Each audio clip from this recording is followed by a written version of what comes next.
Hello my dear students, welcome back to my YouTube channel. मेरे YouTube channel पर आप लोग का बहुत बहुत स्वागत है। डियर स्टूडेंट, आज की क्लास में हम लोग बीए थर्ड सेमेस्टर की शिक्षा शास्त्र विषय का अध्ययन करेंगे। और थर्ड सेमेस्टर में अभी तक हम लोगों ने 5 यूनिट का जो है भली भांति अध्ययन कर लिया है। आज हम लोगों को आपके सिलेबस का जो 6वां यूनिट है, जो विद्यालय और समाज से रिलेटेड है, उसका अध्ययन करना है।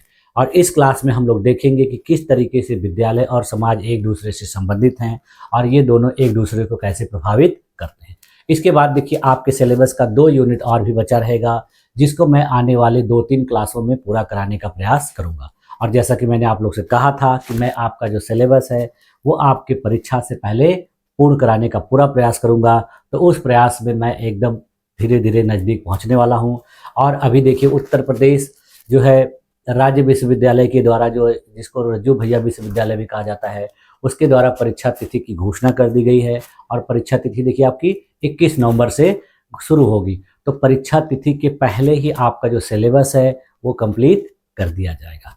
तो आज की क्लास को चलिए शुरू किया जाए। आपके सिलेबस का 6वां यूनिट, और 6वां यूनिट किस नाम से है?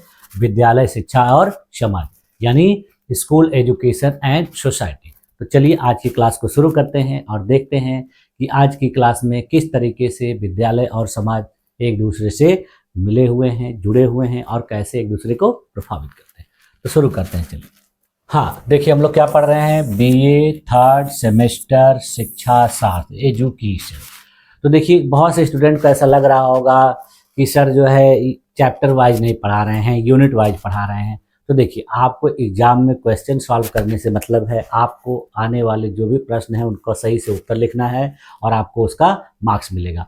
अब बहुत से ऐसी किताबें लिखी गई हैं जिसमें यही सारे सिलेबस को क्या किया गया है? चैप्टर वाइज बना दिया गया है। तो चैप्टर वाइज पढ़िए चाहे यूनिट वाइज पढ़िए, आपका जो भी टॉपिक है जिससे एग्जाम में क्वेश्चन पूछा जाता है वो मेरे द्वारा अध्ययन करा दिया जाता है। तो आप लोगों को टेंशन लेने की कोई ज़रूरत नहीं है। इन्हीं से रिलेटेड आपके एग्जाम में प्रश्न पूछे जाते हैं। तो चलिए शुरू करते हैं। आपको देखिए इस यूनिट में क्या क्या पढ़ना है। इस यूनिट का नाम है school education and society, school या विद्यालय, शिक्षा और समाज। इसमें देखिए आपको पहला क्या पढ़ना है कि सामाजिक संगठन के रूप में स्कूल। फिर दूसरा क्या पढ़ना है कि सामाजिक परिवर्तन और शिक्षा। और तीसरा इसमें पढ़ना है सामाजिक गतिशीलता और शिक्षा। इन्हीं 3 टॉपिक्स के रिलेटेड आपका ये यूनिट है।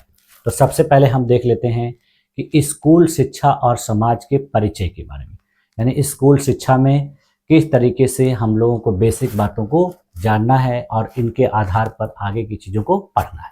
तो सबसे पहले देखिए, meaning of school education and society, यानी विद्यालय, शिक्षा और समाज का अर्थ देख लेते हैं।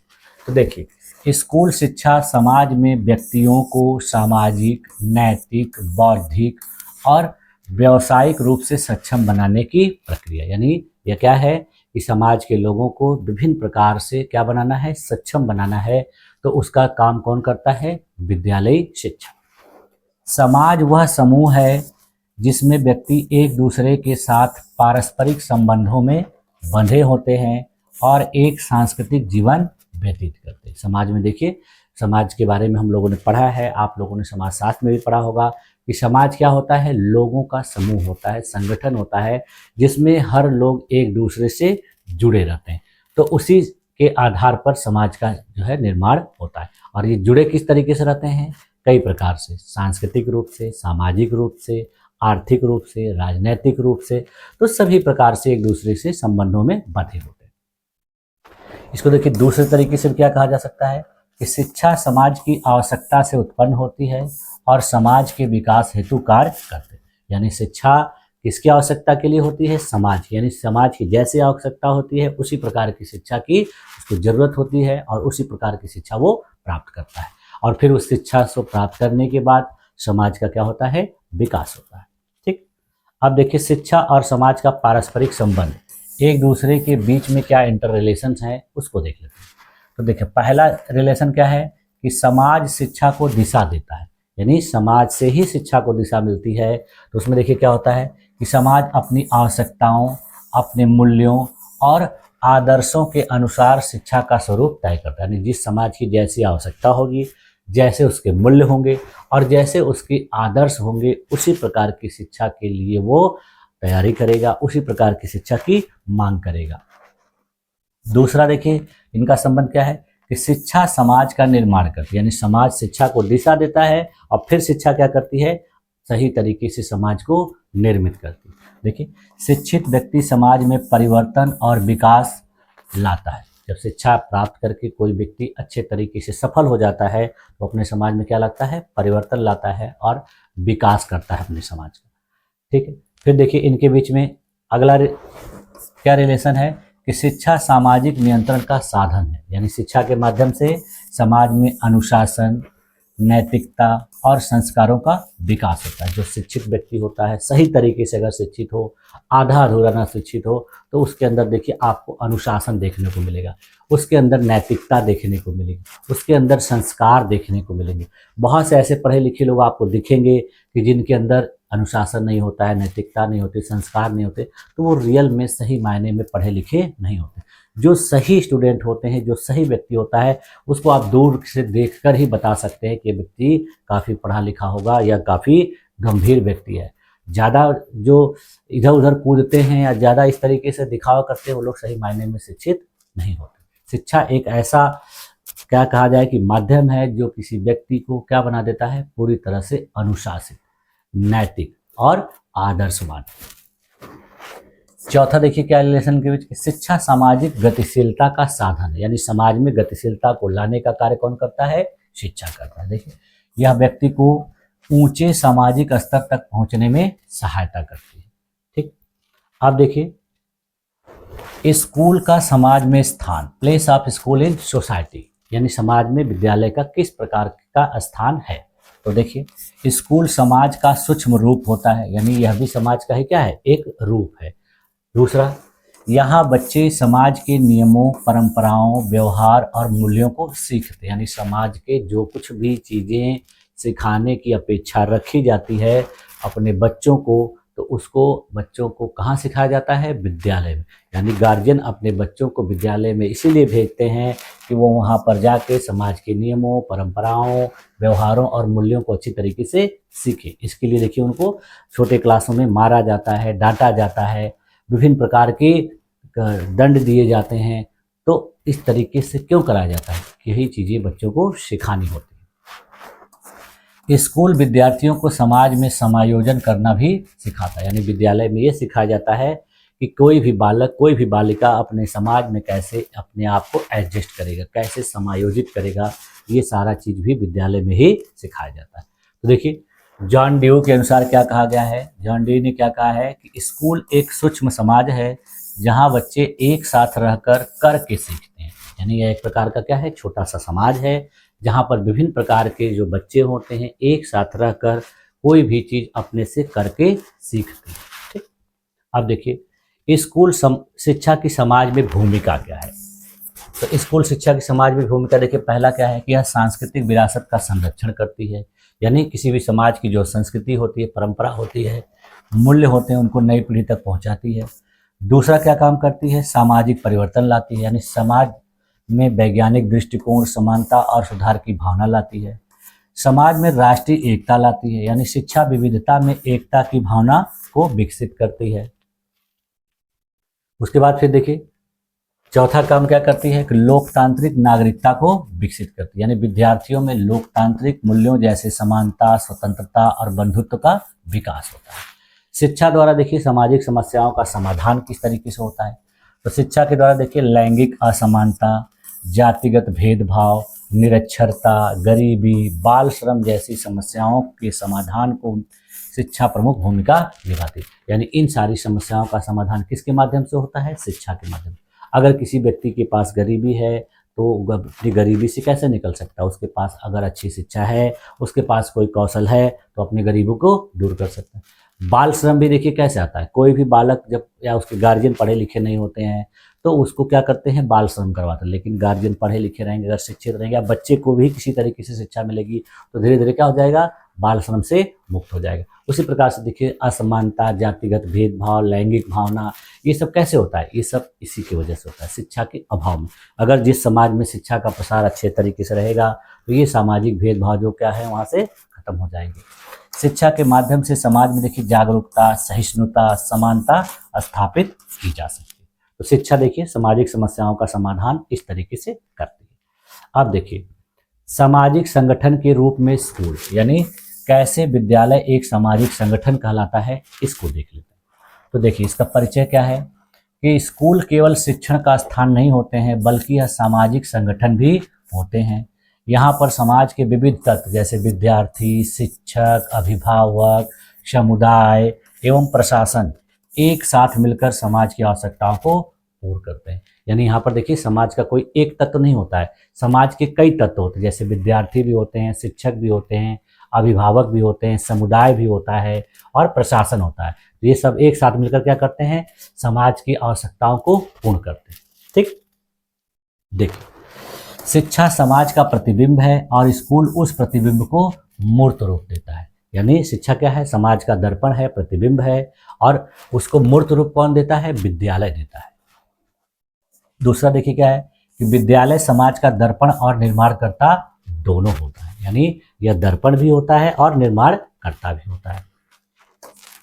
यह समाज का एक जीवंत संगठन है जो न केवल शिक्षा प्रदान करता है बल्कि समाज के पुनर्निर्माण का कार्य भी करता है। ठीक, अब देखिए इसको दूसरे तरीके से कैसे कहा जा सकता है। दूसरे तरीके से इसका कहा जाएगा कि स्कूल एक सामाजिक संगठन है क्योंकि यह समाज की आवश्यकताओं को पूरा करने, मूल्यों का संरक्षण करने और व्यक्तियों को समाजोपयोगी नागरिक बनाने का कार्य करता है, इसलिए एक सामाजिक संगठन कहलाता है। अब देखिए सामाजिक संगठन का अर्थ क्या होता है वो भी देख लेते हैं कि कैसे सोशल ऑर्गेनाइजेशन को हम डिफाइन कर सकते हैं।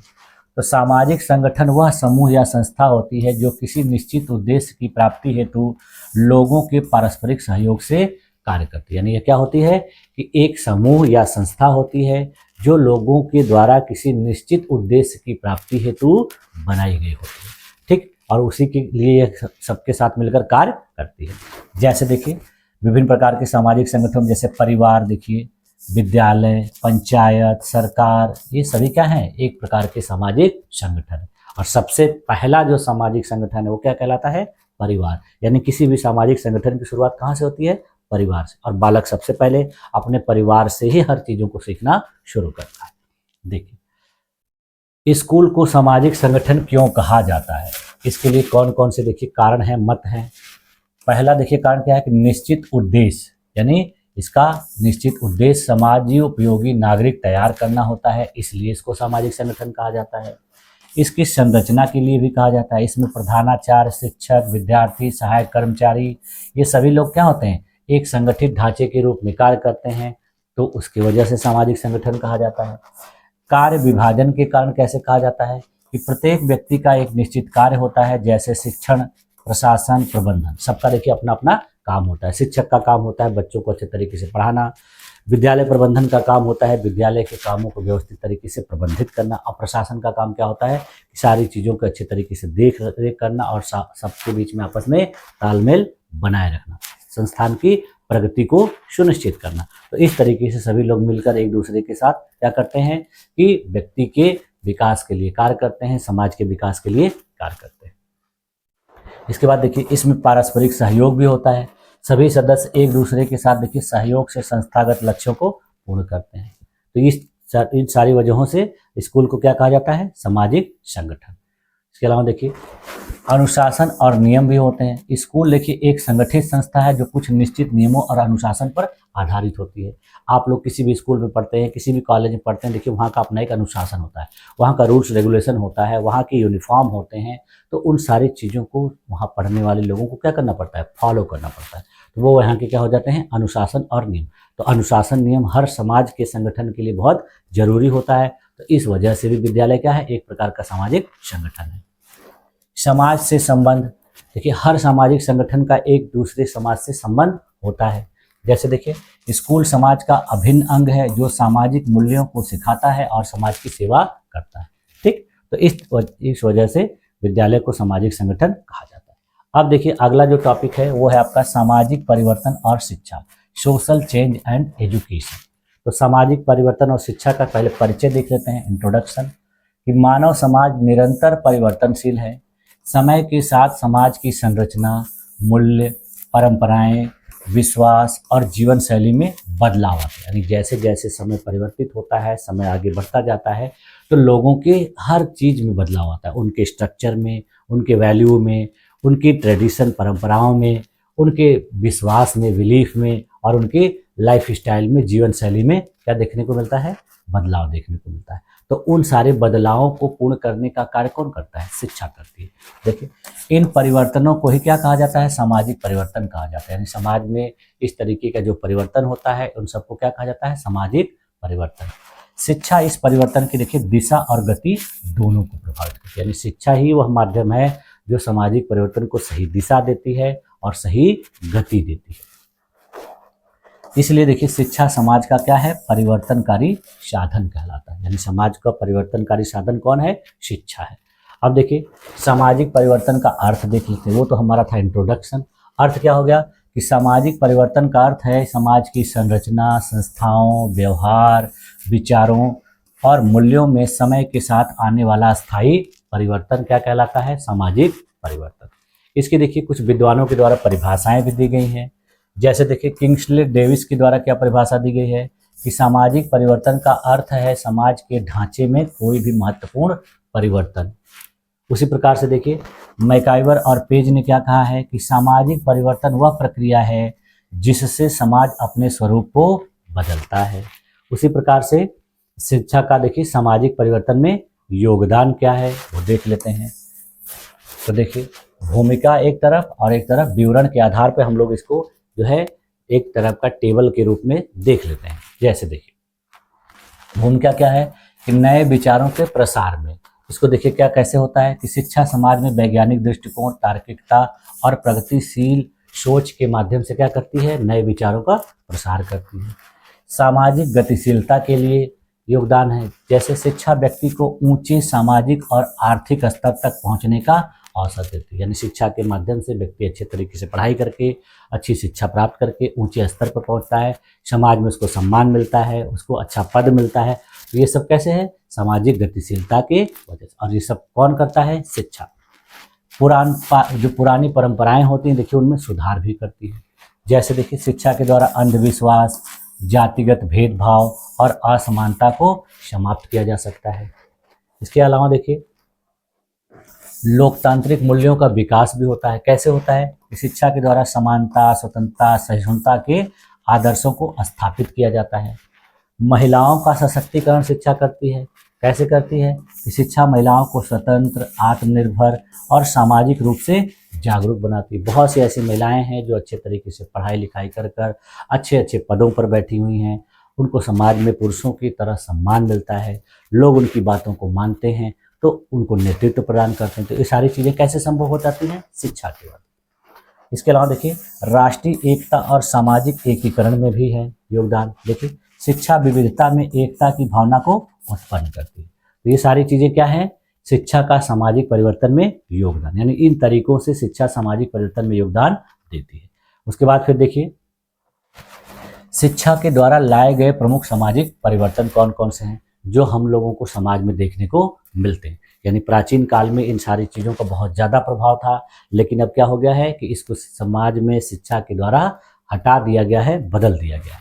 देखिए, जैसे पहले सती प्रथा का प्रचलन था, बाल विवाह का प्रचलन था, पर्दा प्रथा प्रचलित थी। इन सभी को उन्मूलन किसने किया? शिक्षा ने। इसके अलावा देखिए, समाज में लैंगिक समानता और स्त्री शिक्षा का विस्तार किसके द्वारा हुआ? शिक्षा के द्वारा। लोकतंत्र की स्थापना और नागरिक चेतना का विकास किसके द्वारा? शिक्षा के द्वारा। वैज्ञानिक दृष्टिकोण और तर्कशीलता का प्रसार कैसे हुआ? शिक्षा के द्वारा। यानी ये सब शिक्षा के द्वारा लाए गए समाज में प्रमुख सामाजिक परिवर्तनों के उदाहरण हैं। ठीक। इसके अलावा देखिए, शिक्षा के द्वारा नए आर्थिक और व्यावसायिक अवसर उत्पन्न हुए। नए नए देखिए विभिन्न प्रकार के जो है कौशल हैं, सरकार के द्वारा भी सिखाए जाते हैं, कुछ निजी संस्थानों के द्वारा भी सिखाए जाते हैं। तो किसके माध्यम से होता है? शिक्षा के माध्यम से। इसके अलावा देखिए, जातिगत और धार्मिक भेदभाव में कमी देखने को मिलती है। बहुत से ऐसे समाज में जहाँ पर किसी भी प्रकार का जाति के आधार पर, धर्म के आधार पर भेदभाव नहीं मिलता है। तो किसकी वजह से होता है? शिक्षा के आधार पर। देखिए, शिक्षा और सामाजिक परिवर्तन के बीच में क्या रिलेशन होता है उसको भी देख लेते हैं। तो देखिए शिक्षा और समाज का संबंध एक तरफ और दूसरी तरफ विवरण। तो शिक्षा देखिए समाज का क्या है, एक प्रोडक्ट है, उत्पाद है। कैसे है कि शिक्षा समाज की आवश्यकताओं और परिस्थितियों के अनुसार विकसित होती है, इसलिए यह क्या है, समाज का एक प्रोडक्ट है, उत्पाद है।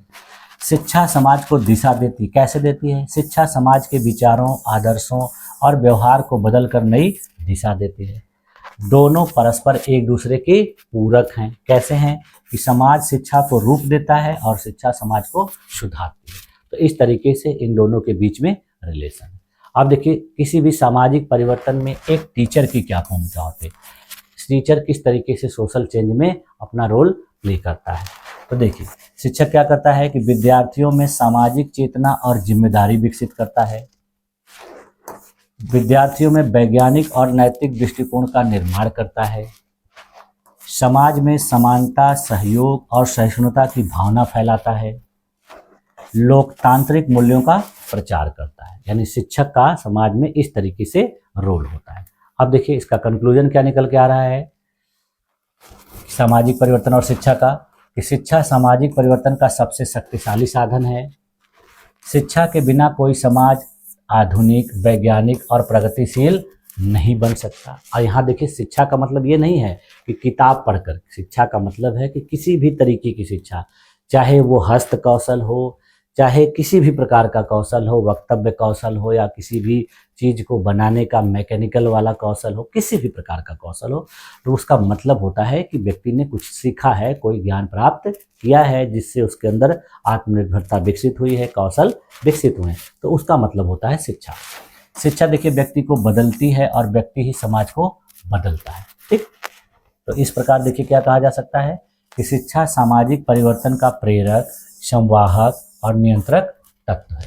ठीक, अब देखिए आपका अगला टॉपिक क्या है कि सामाजिक गतिशीलता और शिक्षा। अभी हम लोगों ने क्या देखा, सामाजिक परिवर्तन और शिक्षा। अब यहाँ क्या है, सोशल मोबिलिटी एंड एजुकेशन। वहाँ था सोशल चेंज एंड एजुकेशन, अब है सोशल मोबिलिटी।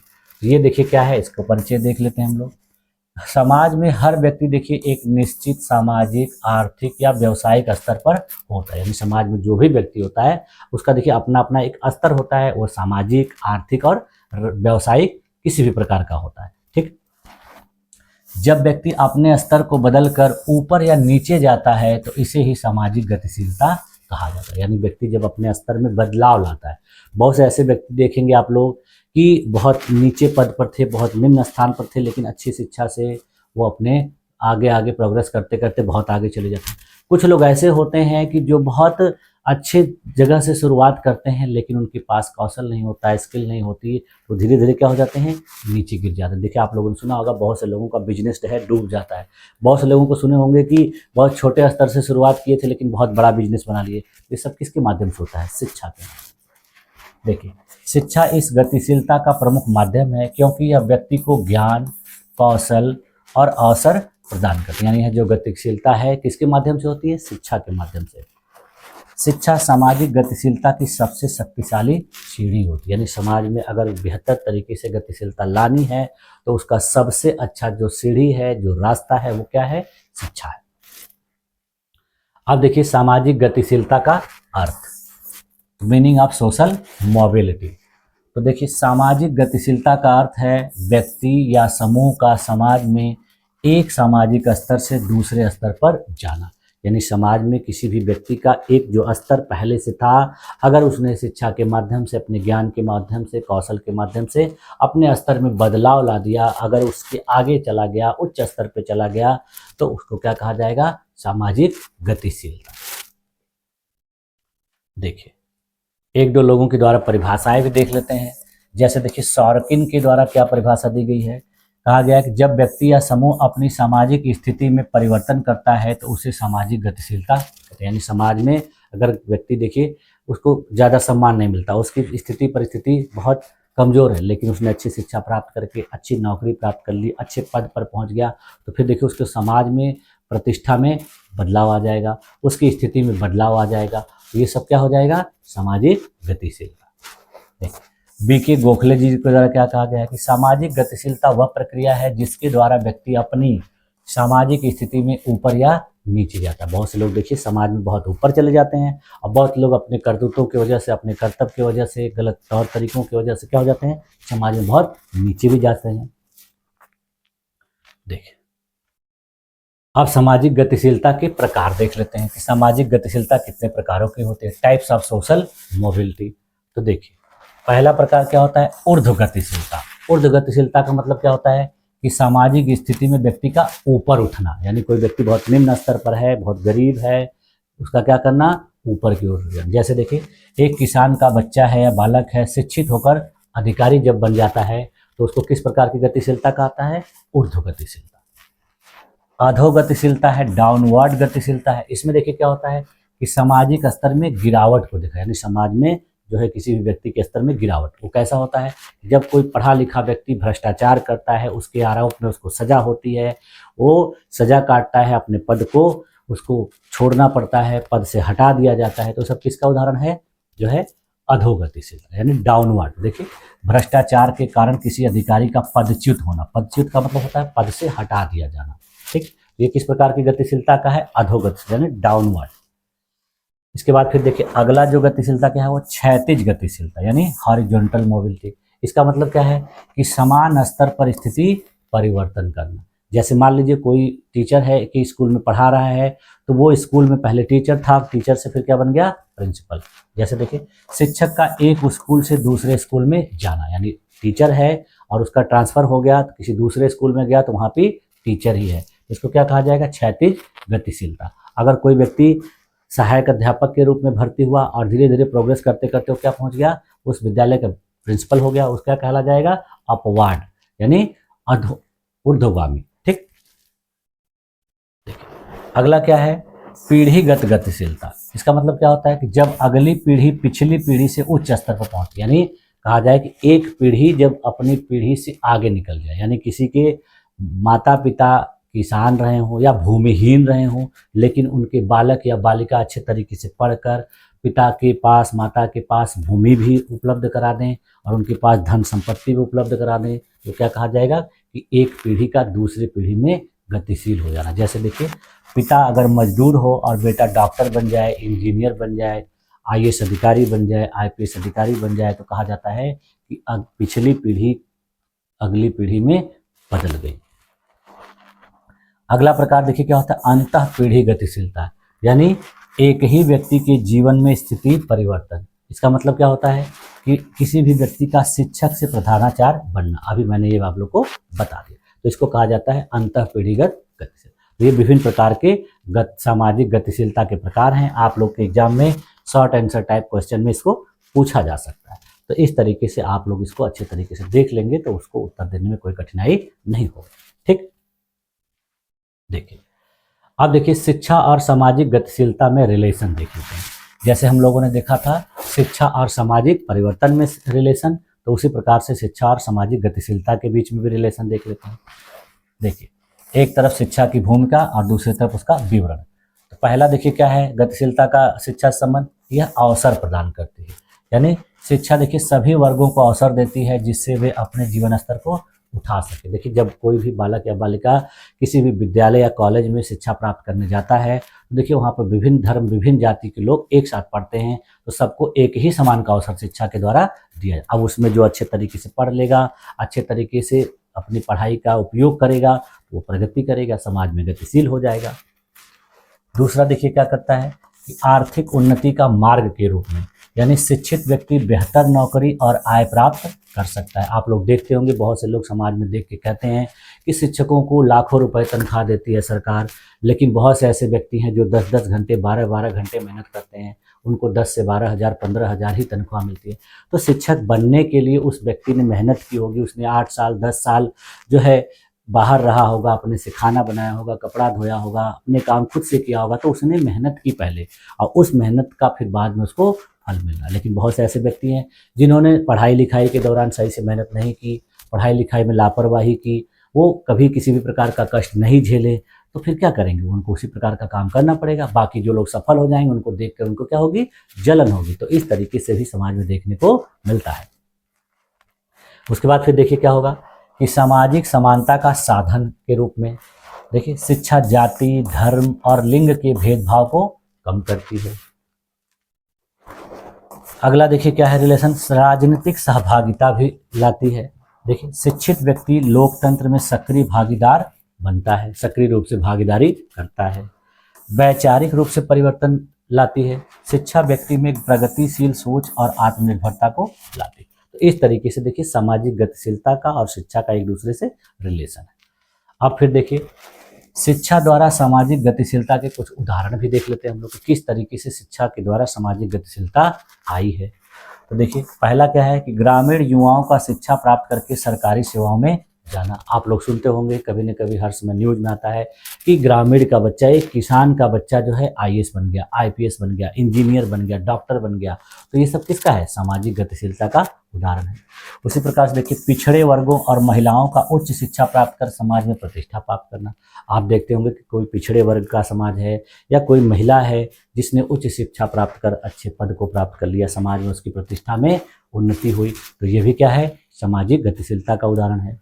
इसके अलावा देखिए तकनीकी और व्यावसायिक शिक्षा के कारण नई रोजगार संभावनाएं उत्पन्न होना, यानी टेक्नोलॉजी और विज्ञान के विकास की वजह से देखेंगे कि समाज में बहुत से नए नए पदों का सृजन हुआ, नए नए जो है विकास हुए। तो ये सब किसके अंदर होता है, शिक्षा के द्वारा। नए नए रोजगार की संभावना उत्पन्न हुई, तो कहाँ से इसके द्वारा हो रहा है, सब शिक्षा के द्वारा। ठीक, अब देखिए भारत में सामाजिक गतिशीलता में शिक्षा की भूमिका, यानी अपने देश में सामाजिक गतिशीलता में शिक्षा कैसे भूमिका निभाती है। तो देखिए आरक्षण नीति यानी रिजर्वेशन जो पॉलिसी है, जिसमें पिछड़े और अनुसूचित वर्गों के लिए शिक्षा में आरक्षण ने ऊर्ध्व गतिशीलता को बढ़ाया है। यानी शिक्षा के क्षेत्र में देखिए जो अपने समाज में पिछड़े और वंचित वर्ग के लोग हैं उनको आरक्षण दिया जाता है, तो उस आरक्षण की वजह से भी बहुत से वर्गों ने अपने समाज में अपने वर्ग को क्या किया है, बेहतर बनाया है, सामाजिक रूप से गतिशील हुए हैं। निःशुल्क और अनिवार्य शिक्षा जो अपने देश में दी जाती है, किसको दी जाती है, इसी प्रकार से जो पिछड़े और वंचित वर्ग के लोग हैं। देखिए गरीब और वंचित वर्ग को शिक्षा के अवसर मिले, इसके वजह से, किसकी वजह से, शिक्षा और सामाजिक गतिशीलता। महिला शिक्षा अभियान चलाए गए अपने देश में, जिसमें देखिए बेटी बचाओ बेटी पढ़ाओ, साक्षर भारत मिशन, इन सब ने भी क्या किया है, अपने देश में महिला सशक्तिकरण को बढ़ावा दिया है।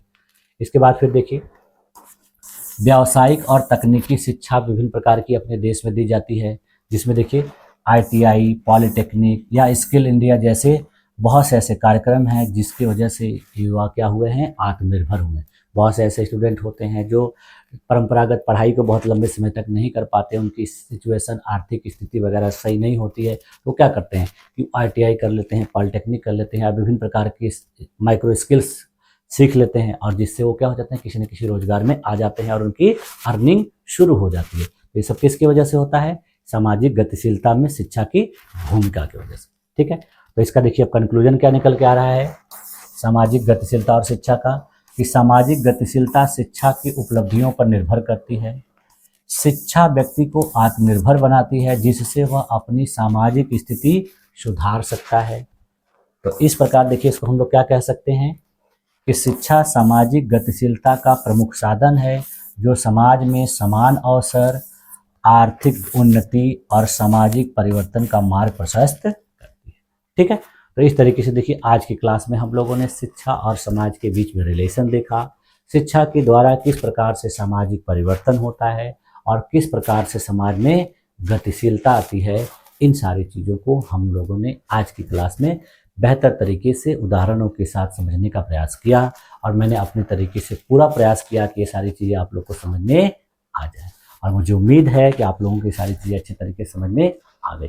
इसके बावजूद भी यदि किसी भी स्टूडेंट को किसी भी प्रकार का कोई डाउट हो तो वो कमेंट करके मुझसे पूछ सकता है, मैं पूरी मदद करने का प्रयास करूँगा। तो आप लोगों ने देखिए इस क्लास को इतने धैर्यपूर्वक, इतने ध्यानपूर्वक, इतने देर तक देखा और अपने आप को इसमें बनाए रखा, इसके लिए आप लोग का बहुत बहुत धन्यवाद। और मिलते हैं नेक्स्ट क्लास में आपकी अगली यूनिट के साथ, तब तक के लिए थैंक यू।